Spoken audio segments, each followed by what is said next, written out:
रानी बहुत ही दयालु और अच्छी थी। राज्य के सभी लोग उसका आदर करते थे, उसका कहना मानते थे।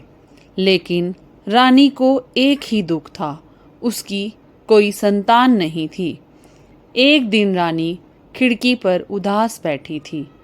अचानक से एक खूबसूरत सुंदर सी स्नो वाइट चिड़िया रानी के पास आती है और एक छोटी सी बच्ची रानी को देकर चली जाती है, जिसे देखकर राजा और रानी बहुत खुश होते हैं। लेकिन रानी बहुत उदास होती है। वो राजा को कहती है, मैं इस बच्ची के साथ ज़्यादा समय नहीं बिता सकती।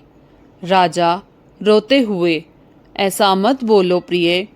रानी बच्ची का नाम स्नो वाइट रखती है और रानी मर जाती है। रानी उसे कहकर जाती है, तुम शादी कर लेना।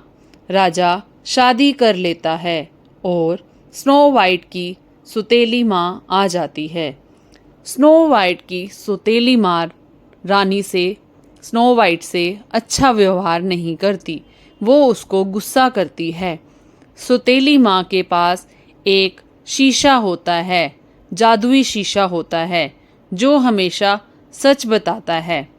सुतेली माँ शीशे से पूछती है, बताओ बताओ सबसे सुंदर कौन है?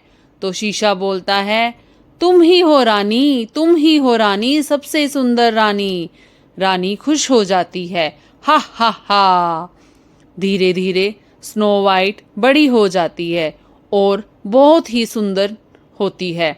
एक दिन सुतेली माँ फिर शीशे से पूछती है कि बताओ शीशे, कौन है सबसे सुंदर? तो शीशा बोलता है, सबसे सुंदर तो तुम नहीं हो, सबसे सुंदर स्नो वाइट है। रानी को यह सुनकर बहुत गुस्सा आता है। रानी शिकारी को बोलती है, जाओ स्नो वाइट को मार दो। लेकिन स्नो वाइट को जब शिकारी मारने जाता है, स्नो वाइट वहाँ से भाग जाती है। वो इतनी दूर भाग जाती है, बहुत दूर तक भागते भागते वो थक जाती है। अचानक उसे एक छोटा सा घर दिखता है। वो उस घर में चली जाती है। वह घर 7 बोनों का घर होता है। उसमें 7 बोने रहते हैं। वो वहाँ खाना खाकर थक कर सो जाती है। बोने जब घर आते हैं तो देखते हैं कि स्नो वाइट वहाँ सो रही है। वो देखते हैं इतनी सुंदर लड़की कौन है। स्नो वाइट उन्हें अपनी सारी कहानी बताती है। तो 7 बोने उसे बोलते हैं, तुम हमारा काम कर देना और तुम यहाँ रह सकती हो। स्नो वाइट बहुत ही अच्छी थी।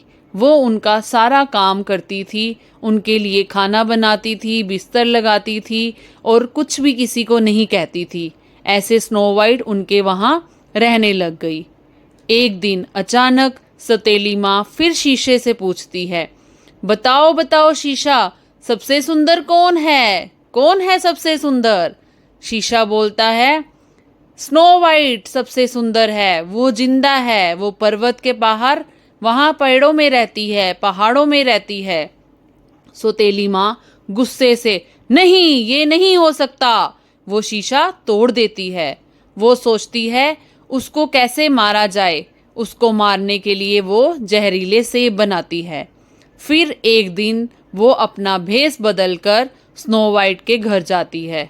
स्नो वाइट का दरवाज़ा खटखटाती है।